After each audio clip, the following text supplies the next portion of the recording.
Аз съм Христина Станчева, от 20 години работя като медицинска сестра и съм на 40 години.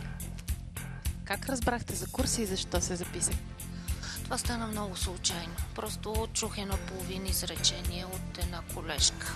И тъй като бях много уморена, наистина уморена, и исках да направя нещо за себе си, тъй като не можех да отида да тренирам. Давах си сметка, че килограмите и умората наделяват в мен. И така разбрах, че тя ходи на някакъв курс по здравословно хранене. Веднага се заинтересувах и попаднах просто без да мисля. Само знаех, че мисълта, която ме водеше, беше да променя нещо за себе си.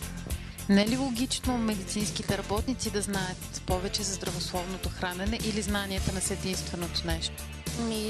Не са единственото нещо. Аз работя в точно такъв специализиран кабинет, свързан с стомаха и с храненето, но не се отделя такова значение на здравословното хранене. Никого не му идва на акъл.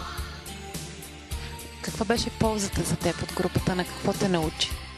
Това беше просто...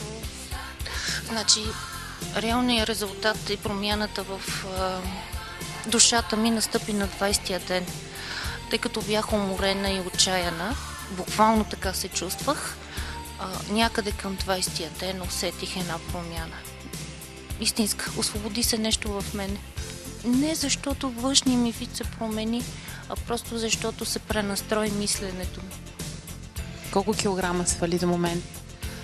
В рамките на курса за 3 месеца като килограми бяха 10.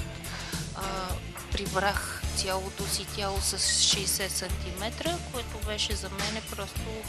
Не съм си давала сметка, беше изключително впечатляващо.